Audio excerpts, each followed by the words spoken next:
ఒక రోజులో ఒక అరగంట నాకు నచ్చినట్టు గడవలేదు. దానికే జీవితాంతం ఏడుస్తూ కూర్చోలేను కదా. ఏడ్చి గోల చేయటం కంటే నవ్వుతూ తప్పుకోవడమే మంచిది. వేగంగా నడిపే బండి, వేగంగా వచ్చే రూపాయి రెండు మనిషిని ఎప్పుడో ఒకప్పుడు కింద పడేస్తాయి. ఎంత గొప్పగా ఆడావన్నది ముఖ్యం కాదు, ఎప్పుడు ఆపావన్నదే ముఖ్యం. గెలిచోడితే ఆ ఓటమే గుర్తుంటుంది. ఓడి గెలిస్తే ఆ గెలుపు చరిత్రలో నిలుస్తుంది. ఎందుకంటే history only remembers how you finished. This is India. వస్తువు కావాలంటే డబ్బుతో కొనాలి. రెస్పెక్ట్ కావాలంటే డబ్బు మన ఒంటి మీద కనపడాలి. ఒక రోజులో ఒక అరగంట నాకు నచ్చినట్టు గడవలేదు. దానికే జీవితాంతం ఏడుస్తూ కూర్చోలేను కదా. ఏడ్చి గోల చేయటం కంటే నవ్వుతూ తప్పుకోవడమే మంచిది.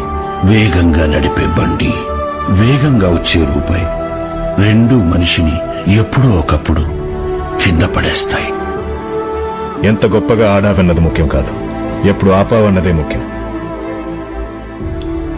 గెలిచోడితే ఆ ఓటమే గుర్తుంటుంది. ఓడి గెలిస్తే ఆ గెలుపు చరిత్రలో నిలుస్తుంది. ఎందుకంటే history only remembers how you finished. This is India. వస్తువు కావాలంటే డబ్బుతో కొనాలి. రెస్పెక్ట్ కావాలంటే డబ్బు మన ఒంటి మీద కనపడాలి.